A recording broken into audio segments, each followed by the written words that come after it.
मिक्सरचा वापर न करता अजिबात काळा न पडणारा घट्ट दाटसर ओरिजिनल चवीचा आमरस कसा बनवायचा ते या व्हिडिओमध्ये आज पाहणार आहोत. चला तर मग रेसिपीला सुरुवात करूया. आपण इथे 3 हापूस आंबे घेतलेले आहेत. 3 आंब्यांचा आपण रस बनवणार आहोत.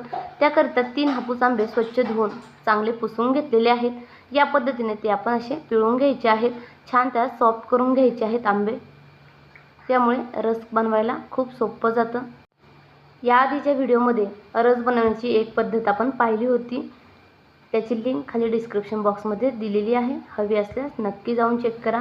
3ही आंबे छान आपण सॉफ्ट करून घेतलेले आहेत. आता त्याच्यावरील आपण थोडंसं टोक काढून घ्यायचं आहे व थोडासा रस बाहेरच पिळायचा आहे व सर्व गर आपण एका बाउलमध्ये काढून घ्यायचं आहे. या पद्धतीने छान पिळून घ्यायचं आहे. याच पद्धतीने 3ही आंबे आपण छान बाउलमध्ये काढून घेऊ.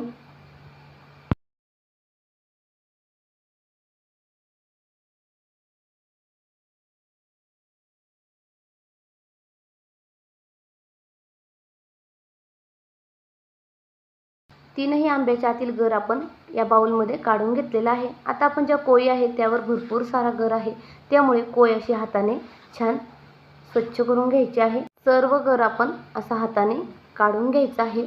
हा रस किंवा आमरस आपण हाताने बनवणार असाल तर हात एकदम मस्त स्वच्छ हँडवॉश करून घ्यायचा आहे व त्यानंतरच हा रस बनवायचा आहे. 3ही कोई आपण छान स्वच्छ करून घेतलेले आहेत. दुसऱ्या बाउलमध्ये काढून घेतलेले आहेत. त्याच बाउलमध्ये आपण जे आंबा काढून घेतल्याच्या ज्या साली आहेत त्या सालीसुद्धा मी ओपन करून त्यामध्ये ठेवून घेणार आहे. सालींच्या आतमध्ये सुद्धा भरपूर आंब्याचा रस आहे, गर आहे, तुम्ही पाहू शकता. त्यामुळे आंबे आपण आधी स्वच्छ धुवून घेतलेले आहेत, म्हणून आंब्याच्या साली व आंब्याच्या कोई आपण थोडंसं पाणी टाकून धुवून घेणार आहोत. थंड पाणी टाकून घ्यायचं आहे फ्रीजमधलं. हाताने हलक्याशा अशा चोळून घ्यायच्या आहे, त्यामुळे त्याला लागलेला पूर्णपणे रस बाउलमध्ये जमा होईल व या पद्धतीने धुवून अशा पिळून बाजूला काढून घ्यायच्या आहेत. संपूर्ण आंब्याच्या कोई व साली थोड्याशा आपण धुवून घेतलेल्या आहेत. त्याचा रससुद्धा आपण या बाउलमध्ये टाकून घेतलेला आहे. त्याचबरोबर 1 वाटी आपण साखर घेतलेली आहे.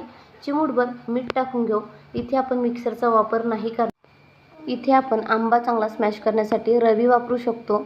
आपण जे वरण घुसळण्यासाठी रवी वापरतो ती रवी वापरू शकतो, किंवा या पद्धतीने माझ्याकडे हँड ब्लेंडर आहे त्याचा मी इथे वापर केलेला आहे.